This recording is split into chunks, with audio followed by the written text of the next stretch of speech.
Da, da, da, da, da. Just finished escaping from a Zerg.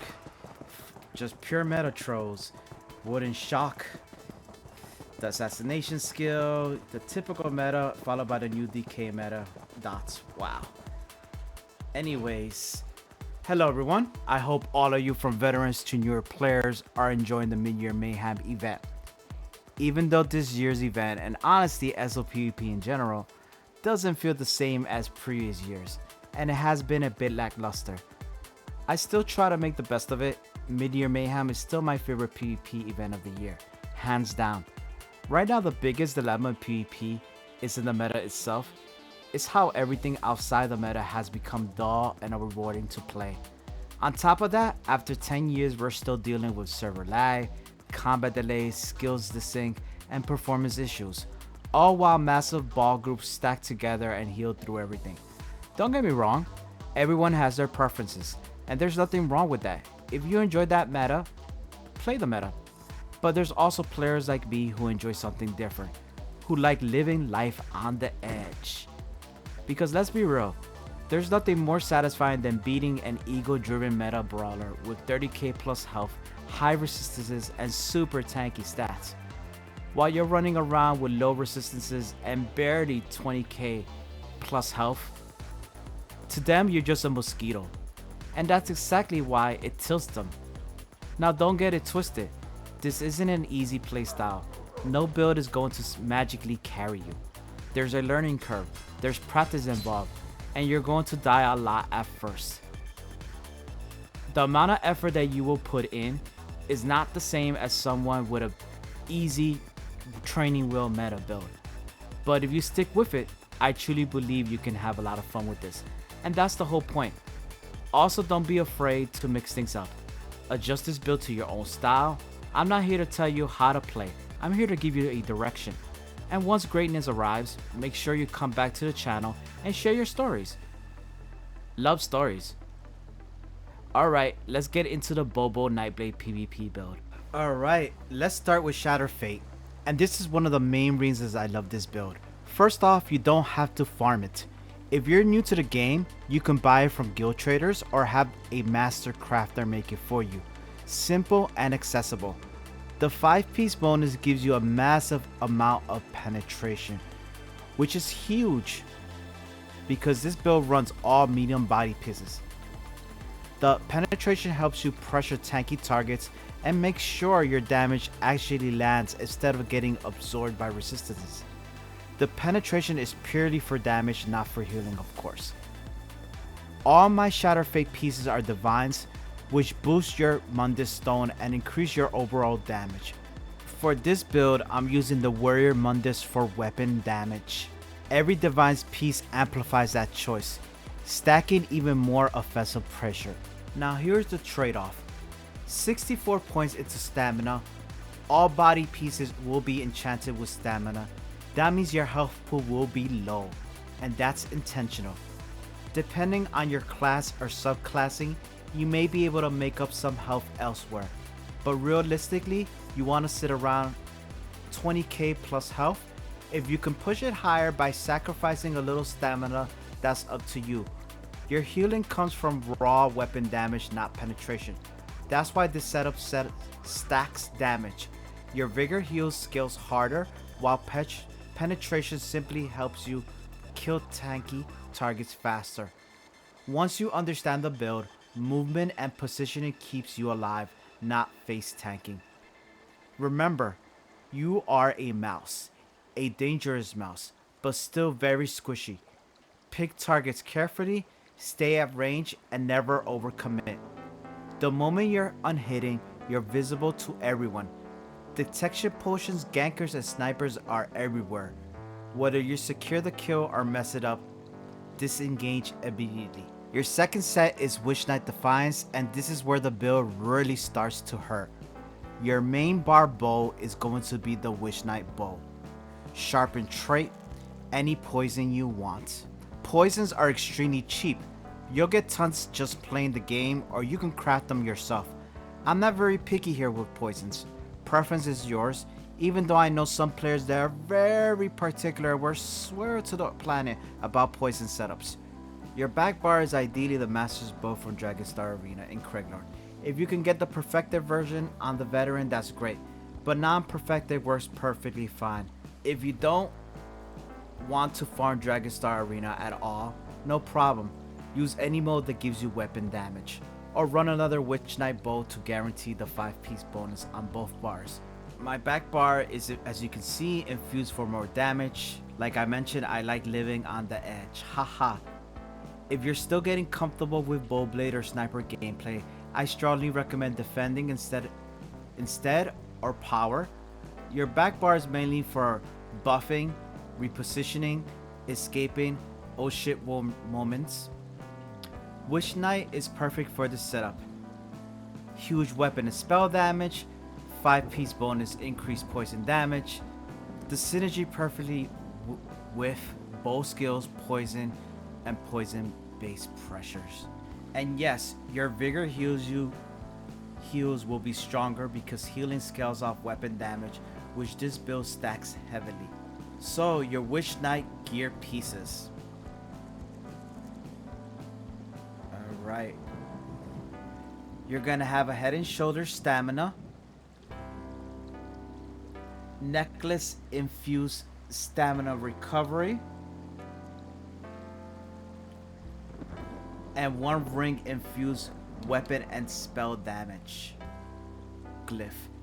If you choose to run a second Witch Knight bow on the back bar instead of, let's say, your master bow or any other bow, you can drop either the head or shoulder piece and slot any 1-piece monster set you like of your preference. Now, as for the extra ring, the ring that I didn't mention, I only mentioned 1 ring. I left 1 ring slot open on purpose. Your final ring is the Ring of the Wild Hunt. This mythic gives you a massive boost to movement speed, and once you learn how to use it properly, it becomes one of your strongest defensive tools. With subclassing in PvP, everyone is fast. Speed is more important than ever. Use this ring wisely. Don't waste movement, don't panic sprint, move with purpose. The ring setup will be infused on 1 ring and stamina recovery glyph on the other. Alternative setup options. If sustain feels rough, swap to the Surface Mundus for stamina recovery.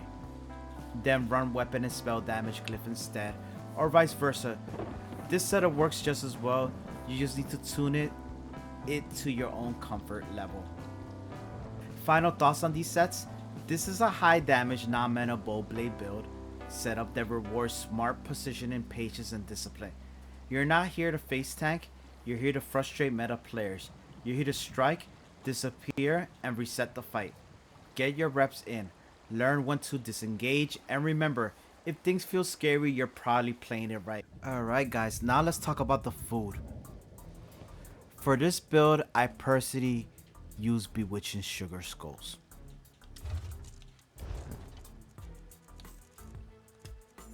And why? Well, the extra stamina and magical resources, which are critical because I rely on cloak and shade for my survival buffs on the back bar. Your stamina recovery will be decent, around maybe 1.5k or higher. Magical recovery is lower, but that's okay since the build is all about quick strikes and escape. My magical resource pool will be pretty good, around 19 to 20k. Now, don't worry, don't overstay or overcommit. As a sniper blade, your strength is distance. Your weakness is melee. Long range fights are your friends, short range fights are your enemies.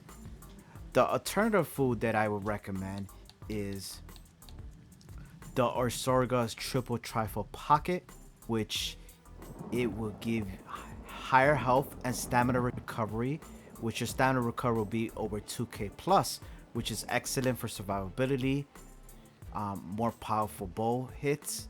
The trade-off, magical recovery will take a hit, and your magical long pull, solid, but your bow damage gets slightly stronger. Then my next alternative food, Jewel Misrule Feast, Balanced recovery across all resources. That means magic, health, and stamina recovery, plus a little bit of health. Um, Stamina pool is a bit lower, but you gain consistency in fights. So consistency meaning your stamina recovery is gonna go over 2k plus, so you're not gonna get tired as easily. You have tons of resources there, but your stamina resource pool is a little shorter, so the bow's not gonna get hit as hard, but you just be more consistent that you can throw more bows. Not as powerful, a little bit tinier, less powerful, but it's not gonna be a so very critical. All right, now let's go to vampire stage, and this is where it becomes preference. You'll have to test it, but either way, this is what my feedback. I personally prefer stage 4. Why? The speed bonus for me is insane, making escapes and repositioning things much faster. However, on a realistic note, vampirism, especially all the way at stage 4, will drain your resource pool like crazy, which can be rough for a build that already spans stamina aggressively and is super squishy to begin with. So it's just gonna take a big penalty off of everything, especially even no health recovery, and your health will probably be tingling. Instead of 20k, it might be lower. It might be, it's gonna be tricky.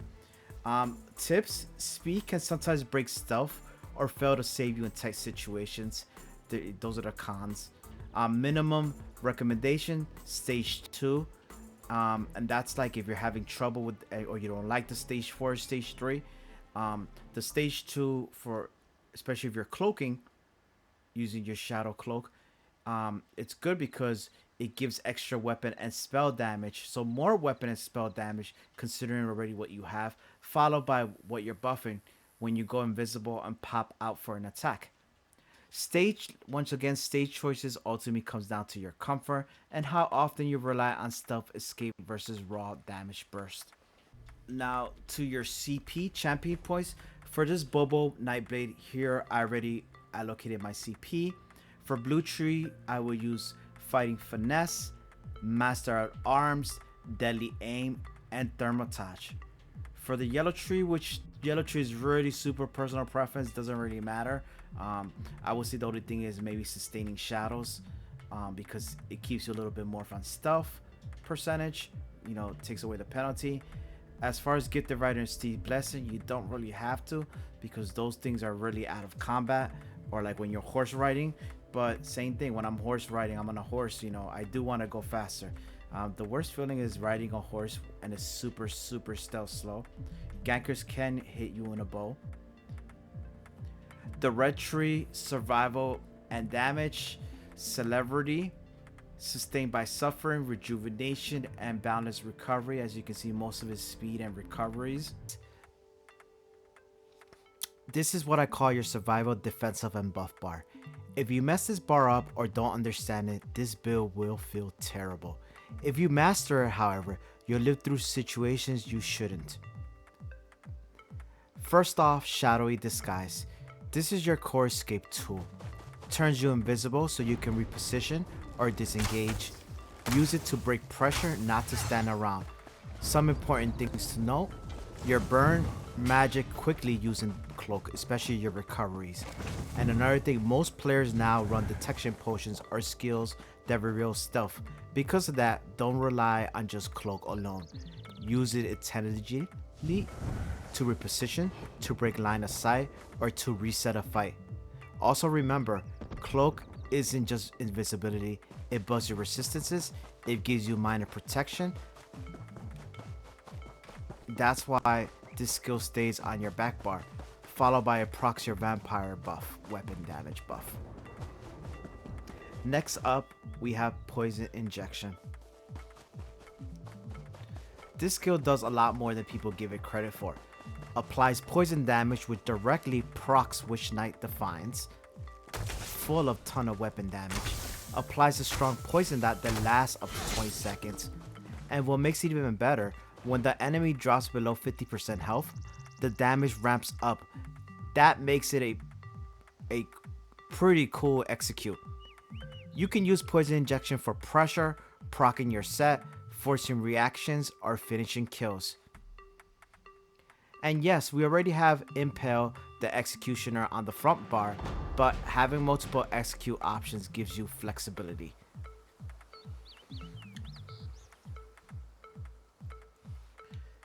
Next up we have is Shadow Image. This is one of the most important skills in the entire build. You must master this skill. Shadow Image is your defensive answer for meta warded shocks, Nightblade surprise attacks, merciless resolve bow procs, and heavy pressure pushes. Use it to bait enemies, break line of sight, instantly reposition out of danger. Good shadow image usage is what separates average bow blades from nightmares people can catch. Remember, don't spam the shit out of this. Place this smartly and situationally. Try to keep it around rocks or places where you have a good distance to fight as well. Especially when you're fighting different metas or a ball group, vice versa. This could really get you out of situations, indeed. Next up, we got Resolving Vigor. Your main heal scales with weapon damage, which this build stacks heavily, keeps you alive during disengages and repositionings. You're not standing still and face tanking, you're healing and moving. So the cool thing is you have your Shadow Disguise, which will give you resistances because of the shadow passives, and you got the Vigor that also gives you minor physical and spell resistance by 2974 for 20 seconds. Now look at your Vigor, and this is not even the damage bar, this is the buff bar. So imagine your front bar is probably gonna go over 20 something K health over 5 seconds. This is 19. Now many of you guys don't know this, but weapon damage does make your heals a lot bigger. It may not seem like a lot, but it is. The typical, so let's say for example, if the average person, and I don't remember the number, but you can take a look at it yourself by comparing and mixing sets and or different characters, and you'll see the difference, right? By putting these sets with weapon and spell damage and vice versa and buffing it, so let's say your health was at 15, 16, 17k health over 5 seconds. Because you put the weapon and spell damage, now you see it goes to like 19.3, 20, some people even higher. And that's because of the weapon damage, which is ridiculous. Now keep in mind, with weapon damage, penetration is huge too, but penetration does nothing to your health, and that's the thing. I see people rock 30k penetration, which is ridiculous, because what happens is you may be able to kill, but you got no, it's literally you're having no heals. Your heals are like super dry. Of course, it's preference. Then we have siphoning attacks. Now this skill is really good. This skill keeps the build running. It restores stamina and magicka, helps offset cloak, roll dodges, and sustain pressure. You feel it immediately if this drops. Keep it up. So you see there, it does give you health. It restores some resources. There's been times that I indivisible and my magickas were gonna run out, right? And I press on siphoning attack. Yes, it sacrifices my health, but I get magicka back. So I'm staying cloak until for a little bit longer, and that little bit longer could be just a little bit you need for your enemy to be like, you know what, I can't find him, I'm leaving. So it's a win-win. Or sometimes you're in battlegrounds or in Cyrodiil behind, and it's taking forever to get your resources back. Well, you can hide real quick in a little corner or tree, siphoning a little bit, right? Turn invisible, then hit your vigor, and you can get resources and health back really quick. So it's just a must-have to have, in my opinion. Then we have the ultimate precognition 3. Now the other morph, which I believe is temporary guard, that one used to have the minor protection buff, because in this patch, as you can see, they put shadowy disguise with the minor buff, so it doesn't stack. So you just be wasting resources or wasting extra perks that you can have. So the reason I use precognition, because this is a buff bar. Now you don't have to use this skill. You can use Incap for the stun as well. You can use soul siphoning to get health back, or you could use the other one that stuns and does damage and gives you health. Or you could use reviving barrier choice is yours. I personally use the buff bar to escape or retreat, or get resources and come back. But anyways, this ultimate is about control survival, rewinds you to safety, removes pressure, lets you reset bad engagements. This is your panic button, and a very strong one if used correctly. If you use this situationally, I wouldn't say use this most of the time. You should not be using it most of the time. This should be your old shit where it'll step you back, reset you back 4 seconds. Now, in those 4 seconds, whether you got resources or not doesn't really matter. In my opinion, when I use it, I right away put the visibility cloak so I can go the other direction and escape someplace where I can live another day. And that's what you should do. And the reason I use this morph is because it grants crowd control immunity. So when you got Zergs and stuff, this is going to be very useful. Temporary Guard used to be better, but Temporary Guard is lagging and has been lagging for a long time. And you no longer need the minor protection because the shadow gives you the minor protection. Next skill is concealed weapon, and this is in our front bar. So our concealed weapon, the pros is strong single target damage, synergizes perfectly with stealth and invisibility. It does give you not just magic damage, it gives you a 10% damage for 15 seconds done. When you leave sneak, that means invisibility while in combat. Grants minor expedition, helping every positioning and kiting, which is really good. You're having minor expedition at all time, and you don't have to have it slide on both bars. You could slide on any bar you want and it'll go right to the other one. So if you have major expedition with minor, you're gonna be super fast. We do have the wild hunt on, so regardless you're gonna be speedy, but I like to have a little extra oomph, you never know. Up we have lethal arrow, one of my favorites. Some people love it, some people hate it. It is called lethal arrow, the snipe morph. Okay, this can get clunky at times, but the pros is one of the hardest hitting bow skills in the game. Applies Mirror Defile, reducing enemy healing, especially if they have those shields. That's gonna help a bit. Excellent pressure tool against tanky and healing heavy targets. Forces panic reactions like raw, dodging, and line of sight plays. The cons: cast time makes you feel vulnerable if poorly positioned. That happens with lag and certain issues. Easy to interrupt if used too close. Requires good spacing and awareness. This is your primary pressure skill. Use it from range, never in melee. Good skill from distance. If you're getting melee with it, it's just too slow because of the cast time. 0.8 seconds doesn't seem like it's slow, but it does get clunky if you the beauty of it, it's its range is 48 meters far. So even if you miss or even if you can't get the shot, you can always escape. And with this build and this, it's just a win-win to have. Then we go to Impale. So your Impale, the pros: extremely strong execute, works at range 36 meters, which is pretty cool. Low cost and fast animation, reliable finisher once target drops low. So the target here drops under 25%. Right, a lot of times you're not gonna see much targets that are gonna keep themselves under 25% unless maybe they have the vampire skill or some buff or some utility they use utilizing that always keep their health very low. But even then they'll have some type of shield.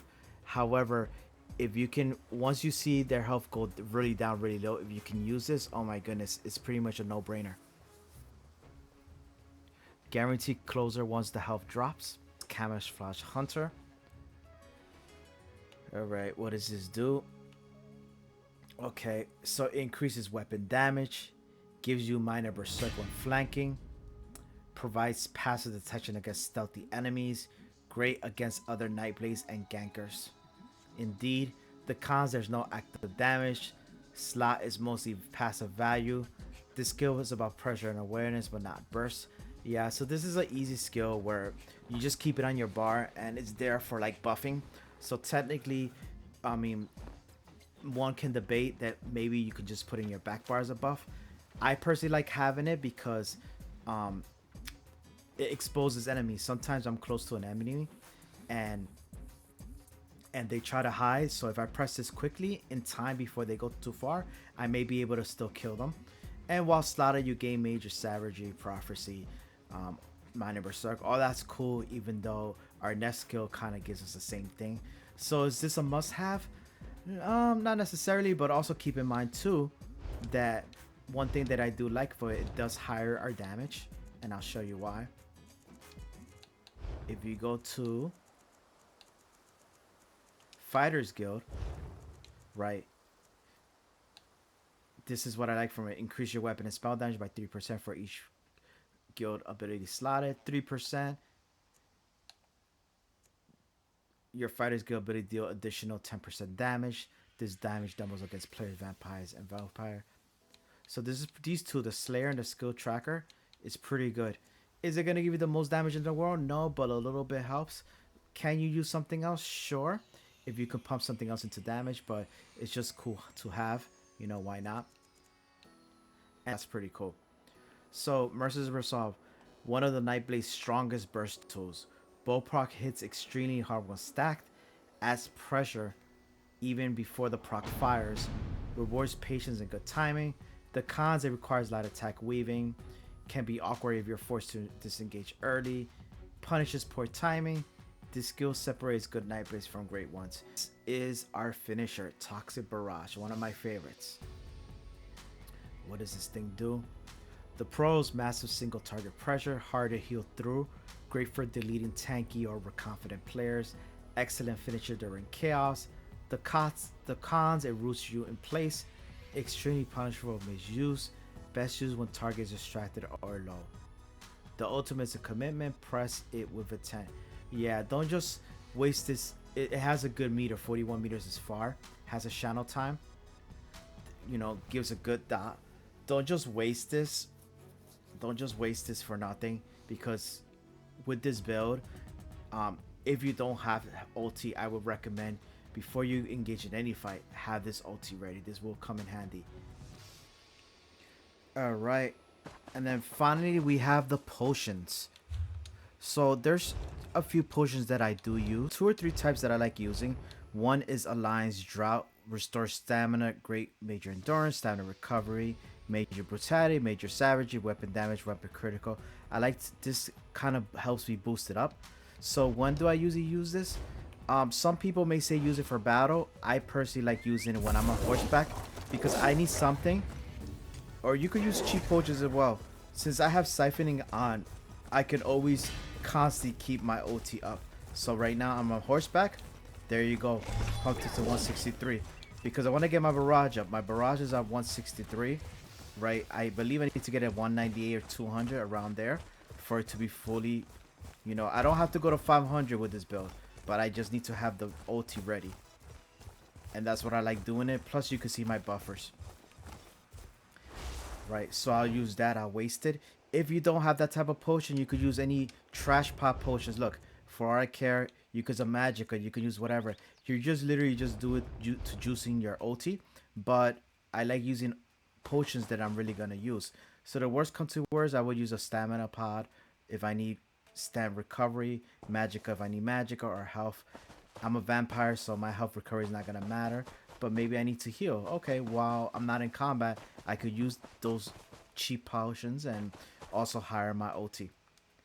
Then the next one will be my tri potion. So most of the time when I'm not in battle or vice versa, or let's say I'm draining and it's time, I will use my tri potions. It restores pretty much everything, recoveries and magic, stamina, and health. But however, when I'm going into, once I have fully recovered and everything's good, you know, or I escape or vice versa, then I will most of the time have these ready. I will have these ready. And the reason why I will have these ready, because look what they do. They only give you health, but they grant major fortitude, which increases your health recovery by 30%. Health recovery doesn't matter when you're stage 4 vampire, so that's whatever. But it's more for that health, to get back your health, especially if you're low on health. The 836 extent immediately grants you major fortitude, and also grants invisibility. So it turns you invisible.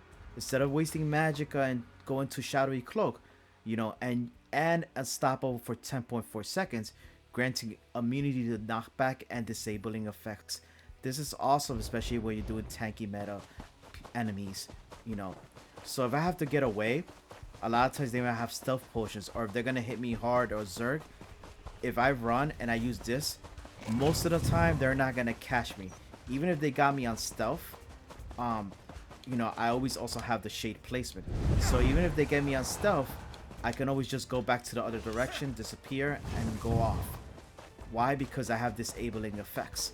When I don't have that potion on, there's other potions that give it to me, but they're much more expensive in the guild trader. I prefer not to.